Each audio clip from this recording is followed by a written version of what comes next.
গৌরনদীতে যুবদলের মিছিল ও মিষ্টি বিতরণ। গৌরনদী বরিশাল প্রতিনিধি মোহাম্মদ ইয়াদুল ইসলাম।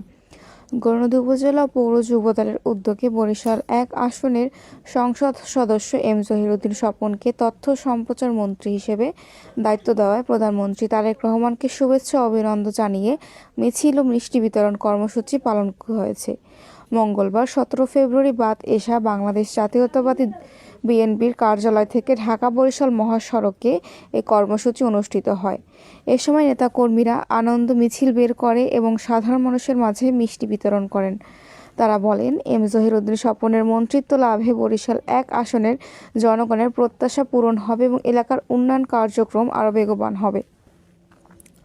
কর্মসূচিতে বক্তব্য রাখেন বরিশাল জেলা উত্তর বিএনপির সদস্য মোহাম্মদ জহিরুল ইসলাম জহির, গৌরনদী পৌর যুবদলের আহ্বায়ক মোহাম্মদ জাকির হোসেন বাচ্চু, গৌরনদী পৌর বিএনপির যুগ্ম আহ্বায়ক মোহাম্মদ হারুন হাওলাদার, মোহাম্মদ বাবুল দর্জি, পৌর যুবনেতা মোহাম্মদ রিয়াজ ভুঁইয়া, মোহাম্মদ সিরাজ সরদার, আলামিন, মিজানুর রহমান আকবর, মোহাম্মদ শহীদ সরদার ও মোহাম্মদ নুরুদ্দিন বুদ্ধি। বক্তারা প্রধানমন্ত্রী তারেক রহমানের প্রতি কৃতজ্ঞতা প্রকাশ করে বলেন, সঠিক ও যোগ্য নেতৃত্বের স্বীকৃতি হিসেবেই এম জহিরুদ্দিন স্বপনকে গুরুত্বপূর্ণ মন্ত্রণালয়ের দায়িত্ব দেওয়া হয়েছে।